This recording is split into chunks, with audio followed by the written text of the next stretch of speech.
спикър, който аз имам удоволствието да представя. Това е един от хората, на които аз изключително много се възхищавам, когато става въпрос за етика в изкуственият интелект. През изминалите 2 години, когато бяхме затворени по време на COVID-кризата, успях да се свържа с една от големите английски международни общности, които се занимават с етика в изкуственият интелект. И практически по време на COVID-кризата ние имахме възможността да се събираме всеки месец, по 2 пъти в месеца и да обсъждаме най-релевантните проблеми с всяка следваща иновация и итерация в технологиите в изкуственият интелект. Човекът, който много се радвам, че ще мога да ви запозная с него, е основателят на тази онлайн общност, който преди се казваше Milton Keynes Artificial Intelligence, защото е базирана в Великобритания. В момента се нарича Morality and Knowledge in AI. Така че, да, изключително много ще се радвам да ви запозная с него.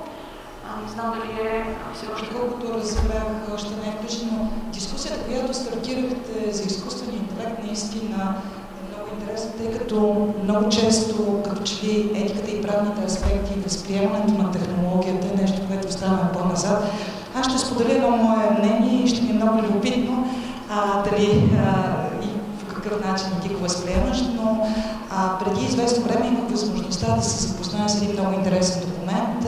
Това са препоръките на Ватикана за етичното възприятие към изкуствения интелект. Прочетох го с голям интерес и това, което успях да установя обаче, като че ли препоръките по отношение на използването на изкуствения интелект, които идват от папата, също са доста по-либерални от тези, които са засегнати в AI акта.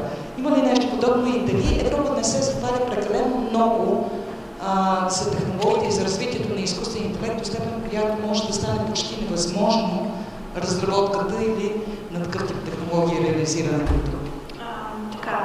Когато става въпрос за местната екосистема, ние сме все още зараждащ се пазар по отношение на изкуственият интелект.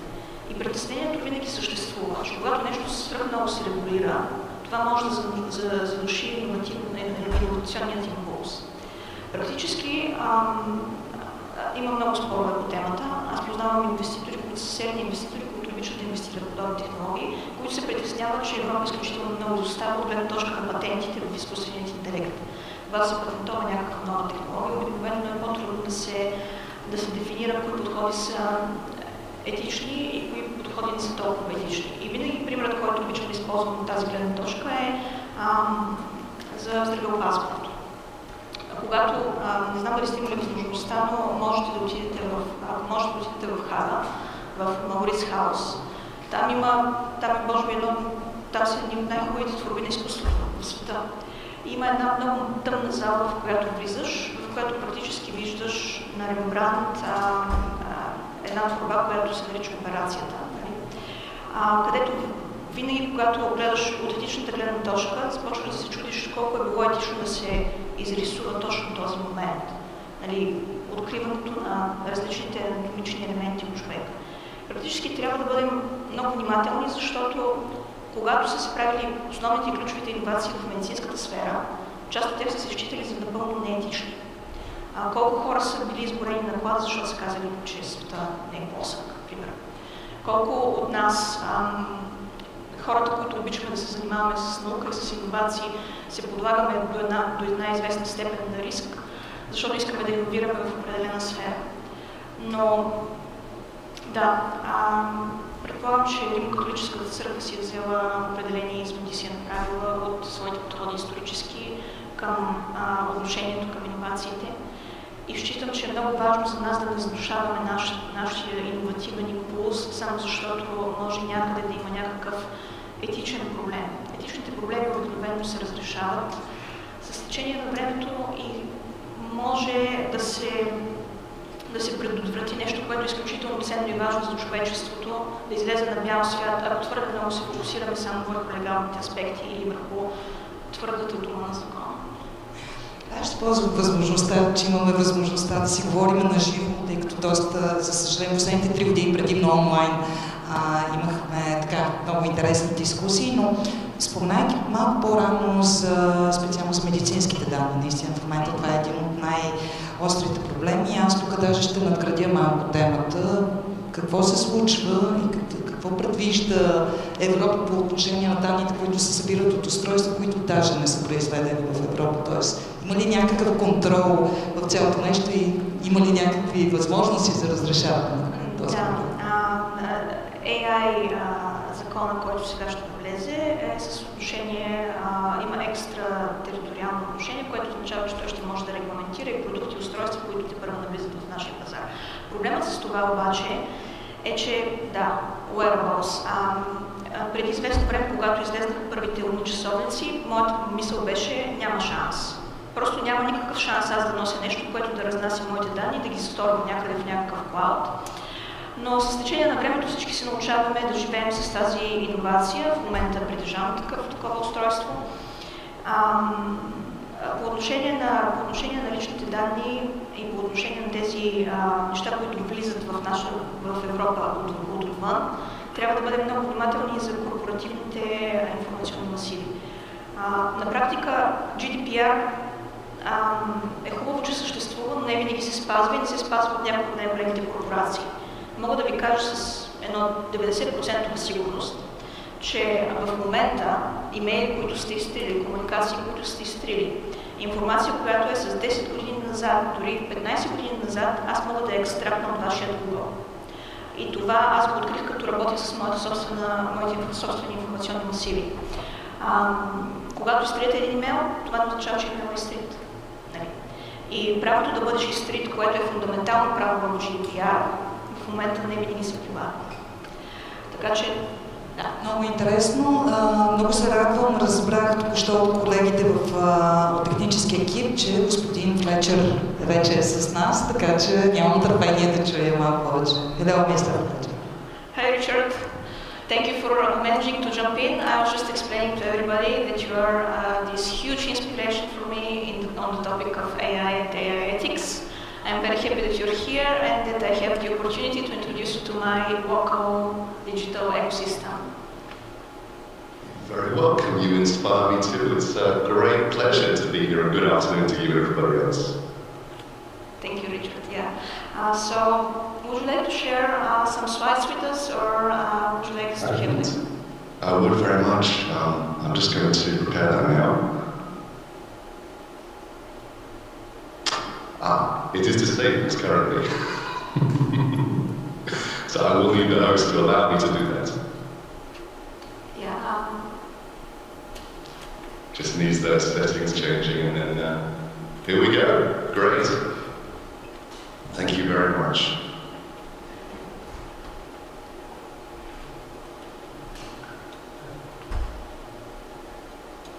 Would you like me to begin? Yeah, of course. Please start. Well, and you want me to run for 20 minutes?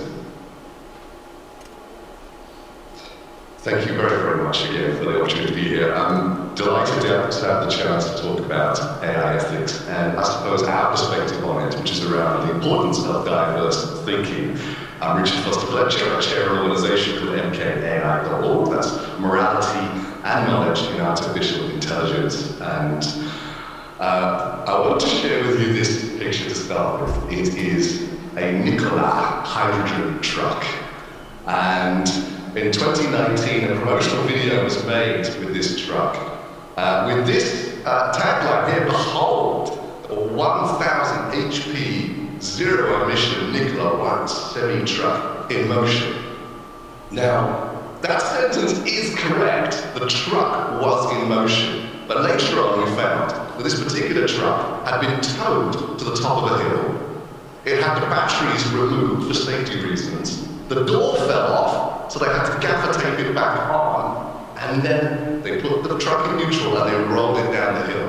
They filmed it and put this message out saying that it would take on any gasoline truck in the world. Well, the founder is in court now on charges of fraud. So why would I bring this up? Well, if this is the kind of practice that goes on in automotive, can we even imagine what's happening in artificial intelligence? There's companies that have great desire on profits and pretty much nothing else that we're battling with. There's companies with good intentions, and we know what you say about good intentions. The road to hell is paved with good intentions. And there's companies like Nikola who are just under enormous pressure. Trevor Milton, the ex-CEO, of course he's not a bad guy. But every company is expected to be a unicorn, and that pressure mounts to the level that he's willing to say, never mind, let's just roll the truck down the hill. And that's what we're dealing with, I think, currently in artificial intelligence, and the responsibility, the accountability, and the ethics that go with that. So let's look at some examples of that in our industry. Lemonade, the insurance company from the United States, decided to tweet, when you send a video in with your claim, our artificial intelligence will know if you're lying. Artificial intelligence does not know if you're lying. That's not possible. And they retracted the tweet and apologized. Why would they say that? Why would they decide to put that stance in place? So for me, that was a bit silly. But then it definitely wasn't silly when the Dutch tax authority, part of the government, decided to use artificial intelligence to look for benefit fraud. They sent over 200,000 letters to residents, in some cases demanding thousands of euros for benefit fraud that was just simply wrong. People felt they were going into poverty. People's lives were ruined by what this artificial intelligence algorithm came up with. It wasn't checked enough, there wasn't the due diligence, there was good intentions, of course. And the majority of the government resigned on the back of a mistake from that particular artificial intelligence. And then finally, Zillow. Zillow is a US company that buys up houses and sells houses and uses algorithms to work out when to buy and when to sell. They got it wrong. 25% of their value was wiped off overnight, and their algorithm started buying up houses at way too high value. The company was decimated, barely survived. Zillow did not know the price. The list goes on and on and on. And when you make mistakes in artificial intelligence, it's really, really bad, embarrassing, expensive, awkward, and damaging. We all remember when Google couldn't tell the difference between faces of color, black faces, and gorillas. I mean, is there anything more embarrassing that a company could ever do than get that wrong? But that was a long time ago, right?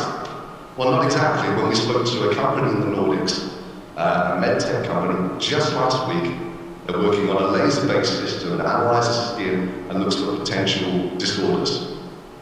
It doesn't work on black skin. It's 2022, and we're still seeing artificial intelligence that doesn't work on black skin. So it's not getting better, right? Maybe in certain pockets it is, but it's still a huge problem. As these three companies, well, one organizational government unit will attest to. So we have some very bad slides. Okay, so let me give you some stats from our industry. At the moment, we have 11% of female representation in our industry. Let's move away from that and go back to slides that we can see. We love Canva, but apparently Canva doesn't love us this morning. Look at that. Never mind. Never mind. $25 billion company. Okay, we can make do on the slides here. So 88% of AI projects fail. According to Gartner in 2021, 88%. We've seen examples above. Let's look on.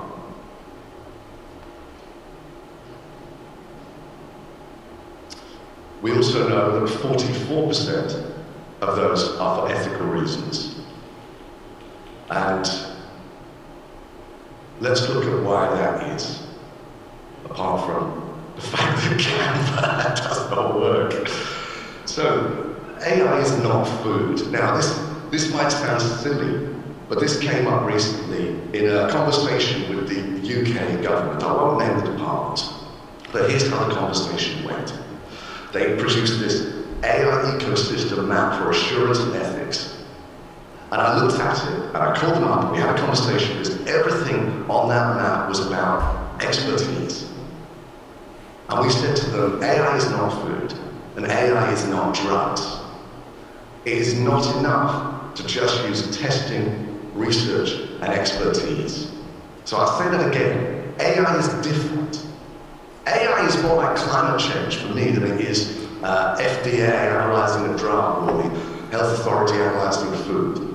You cannot rely on expertise, you cannot rely on research, you cannot rely on testing, okay? We have to have diverse thinking.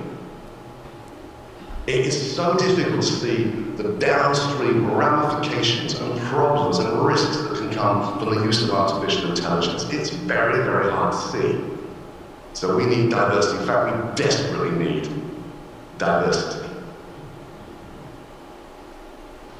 Let's go a little more stats here. So 2.3%. This is one of the most alarming statistics that I've seen in a long time. 2.3% of venture capital money went to females in 2020. 3% of tech CEOs are female. I mentioned before 11% of our industry. It's homogenized. It's kind of like academia, it's complex. But let's have a think about our industry for a second, because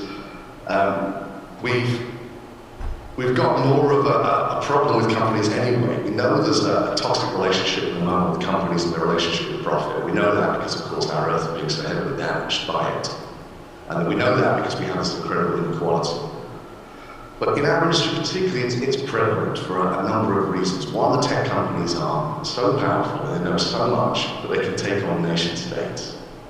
And two, we have the kind of companies that sometimes we say at MKAI, they're too close to the elephant, but they can't see it's an elephant. And when we can bring in more perspective, which is what MKAI is working on, we have the potential to really change that narrative, and we're going to change it very soon. We think it might become the law fairly soon in the US and the EU to bring in diverse perspectives or multi-stakeholder feedback. And this is vital because companies, like our industry, have to be homogenized. It's a human trait. They have to get on. They can't spend all day challenging each other. And even if you look around your company and you see people of different ages, a different skin color, different genders, you think, wow, this must be diversity. We must have those different perspectives. But then we think again about that company that you're in, or that you know somebody that's in, and think, well, actually, isn't the hiring process the same for everybody? Isn't the management system the same for everybody? The offices, the incentivization, the way that you talk to one another. And if you really look around, don't people sort of dress like each other as well? Aren't people just starting to look the same? And that's fun because that's a company. And that's how companies achieve great things. They find agreements and they move together. But that's terrible for diverse perspective, for really challenging the status quo. And that's why we end up with these terrible stats, 2.3%. I remember when Spanx, Sarah Blakely was launching Spanx, which went on to be a massively successful company. She couldn't get VC back all those years ago because she was solving a problem for women. And the venture capitalists that had the money were men, and they just couldn't understand the problem. And if she'd been pitching to VCs that were women, they would have said immediately, we understand what Spanx does, how important that is to women, and she would have got backing. And we're still there in 2020, and I would say 2022. So thank you for letting me share some of those stats with you. So what do we do about it? MKAI has been working on psychological safety and inclusion in the AI industry for just over 3 years now. The idea being that we create the kind of conversations that allow people to speak up and ask questions that sometimes they wouldn't want to ask, or they wouldn't feel comfortable asking at other events. It's an interesting industry as an aside that we speculate that there's many politicians around the world who claim to understand technology, or claim to understand artificial intelligence, or even claim to understand how Facebook worked back in the day. And when you dig into it, you find they don't. And that's no surprise. It's no great surprise that politicians don't understand the complexity of our industry. But what is surprising is that they pretended to understand. And this came to fruition at the Facebook trial for Cambridge Analytica, when some of the questions were being asked about, can people read my emails in WhatsApp? It really raised some eyebrows about how little the understanding was. But these politicians, these same politicians, wouldn't pretend to understand biotech. They wouldn't pretend to understand rocket propulsion, or even how a petroleum-based engine works. They would never say these things. But for some reason, it's career limiting if they say they don't understand technology.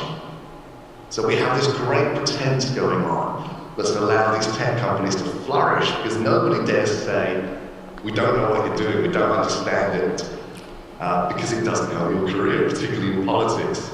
So we're pushing back against this in 3 areas. And our organization wants to work more providing with the data, the discourse, and the testing. So what does that mean? We talked about a company in the Nordics just a moment ago whose technology was not tested on black faces. I'm going to give you an example now of what this looks like by just skipping ahead to this slide here. Now, this is Face App, which is a consumer-based app. You pay a few dollars to use it, and it changes your face in some funny ways. It can change your gender and your age, it can add beards to your face, and it can also change your race, in theory, and here you see an example of that. Whilst it's caused much discussion, to put it politely, in the market, it's relatively harmless to have these silly consumer apps that do these things, except it doesn't stop there. So one of our clients that's coming through at the moment is doing this in a professional capacity. It took me a moment to realize what that was, but it's prevalent in advertising and marketing. And I'm over here in the UK, we drive on the left-hand side of the road, but every day we see adverts for cars that are driving on the right-hand side of the road, because the organizations have filmed a very expensive advert and don't want to spend the money to refilm it, to put the car on the left as opposed to the right. So we just have to put up with the fact that we understand that this is an advert that was made abroad. AI can change that, so AI could redo the video and move that car onto the left-hand side of the road. Why do I mention this? Because this is what the company wants to do with people. So if you just filmed a very expensive advert for your laundry detergent, and your laundry detergent sells into 40 countries, what do? Do you refilm that 40 times? Do you create 40 different adverts? Or could you use a technology like this and change the racial profile of the face and the skin color and so on of the people in the advert? And if you can do that successfully, then your one advert can be used 10 times, 40 times, 200 times. And that's one of the areas that we're aiming for. But hopefully, at this point in my talk, that raises the kinds of red flags that we're talking about. And I mention this because this is not high-risk AI. This is not AI working in the financial sector, or the health and medical sector, or the insurance sector, or the government sector. We've talked about some of the harms that can come out of that. But now we just have an innocent AI working in the marketing space. But that AI is potentially overstepping its boundaries, and it's going into some areas that can still cause some great harm. And so, what does MKAI offer to that? Well, first of all, we can supplement additional data. We're building cohort by cohort a collective of people, now numbering into many hundreds across the world. We represent over 80 countries now in the MKAI Diverse Perspectives Collective. And as that grows into the thousands, we will have the opportunity to add far better data. Data that's got more recency to it, more relevancy to it. Data that hasn't just come out of some broker. And if that doesn't sound like a real problem we're solving, well, think about where the data comes from in your business that you procure. Let me give you a quick example of some of the problems with data. Let's say Monica and I decided that we had a great business idea. We wanted to create a new dating app, and we had a particular angle that we thought would be successful. We were successful. We had thousands of people using it every day, paying a subscription, and now we've got a multi-million-dollar business. And what if one day I say to Monica, hey Monica, why aren't we just making money from our app when we have all this data? We have all this metadata. Who's messaging who at what time? What's their location?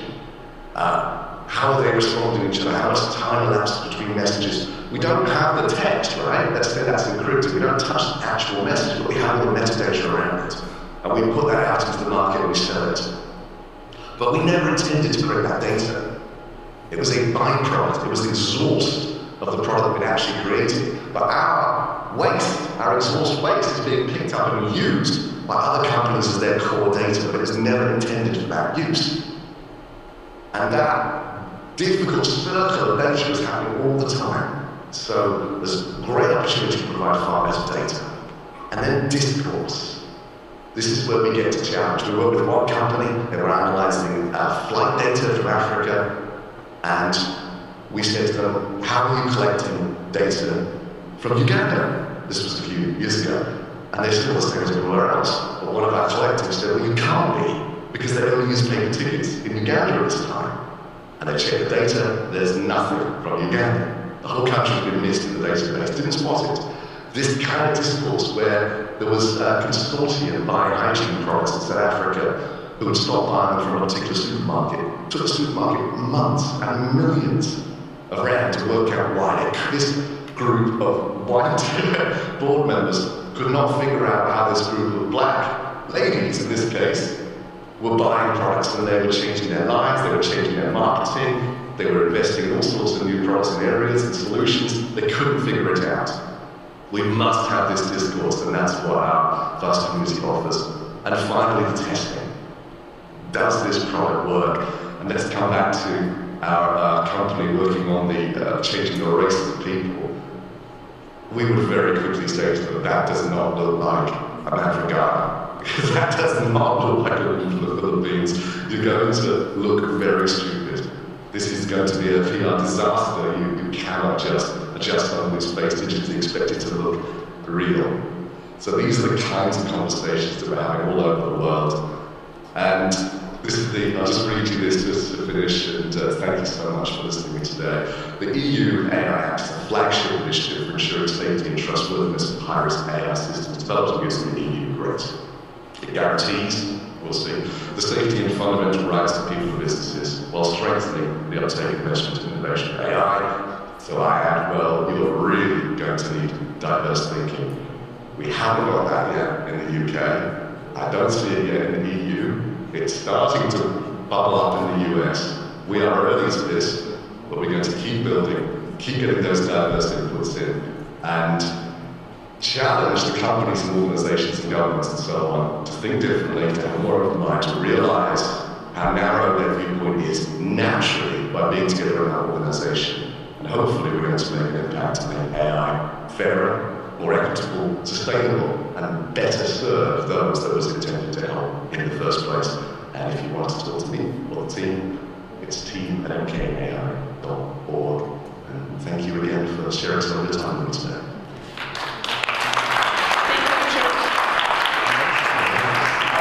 Thank you so much, Richard. I sort of introduced you as this person who manages to gather all sorts of people around himself, different communities of people, manages to organize these online incredible events that gather everyone from all over the world, and people from the UN, people from UNESCO join up, people who are with diverse interests. Some are more interested in AI ethics within the healthcare system, others are more interested in law, and then the third type, which is me, I'm more interested in environmental practices.